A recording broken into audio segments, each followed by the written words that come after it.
Welcome back, ladies and gentlemen. It's another day and on to paradise. So yesterday we got the 3-inch straight pipe wrapped up on the car.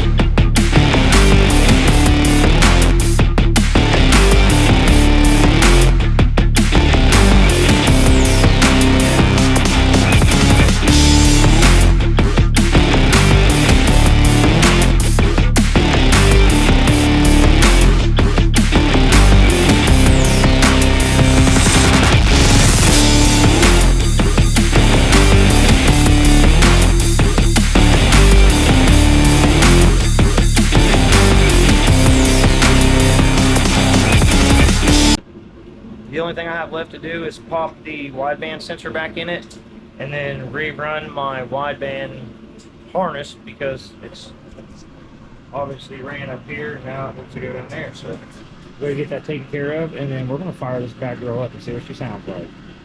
In my last video, I'd mentioned my O2 sensor wasn't, or my wideband bung wasn't in an ideal location. Well, I couldn't even get my fucking wideband sensor. I didn't feel good about it at all. I screwed it in there, and it was literally pointing at the ground and hung down about this much lower than my traction bar. Not going to happen. So I pulled the downpipe off. I got a new thing for my wideband to plug into. We got a fresh hole there. We're going to weld her up on it, put a plug in this one, and throw her back on there. We'll be good to go.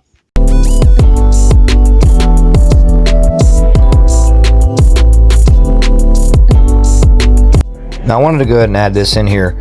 When you're doing wideband sensors and the bungs, if you can and it's possible, try to put it on the top side of the pipe. That way when you get moisture in that pipe, it doesn't settle down on the bottom side and cause that sensor to go bad. Also, keeping it pointed up away from the ground is always a good idea, just so it doesn't get caught on anything.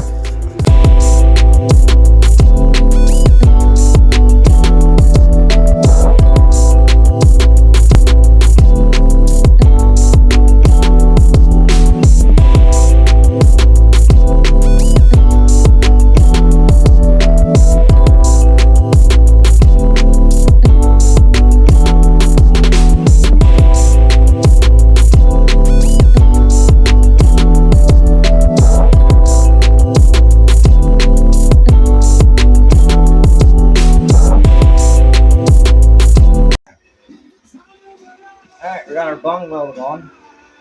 Such a funny work bung. Now we're going to weld a bolt in here as a plug in our old hole versus cutting that off and dealing with all that bullshit.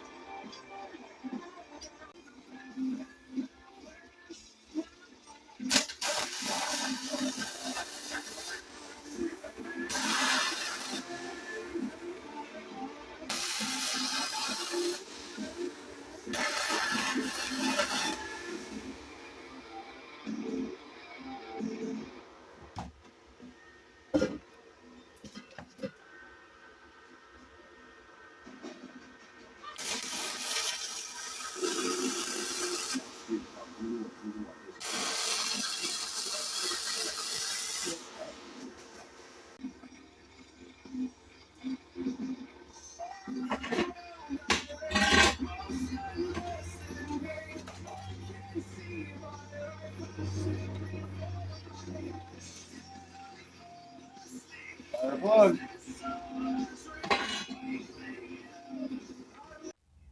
All right, well, things didn't go as planned, obviously, because that's how it typically goes. But the O2 sensor, the way it was facing the ground, just was no bueno. So as you've seen, I went ahead and I put a cap in that bung and welded that one shut, and then welded me a new one on right there on the side, and then ran my harness up underneath that way. But we're getting ready to start her up for the first time. Let's see what she sounds like. Unfortunately, I can't let it run too long because I have an oil leak that I'm still fighting in the back. I've got to take my sandwich plate adapter off and switch holes on it for my oil feed line, and just haven't done it yet. But I can't take it. I can't resist. I got to fire this bitch up and see what it sounds like with exhaust on it.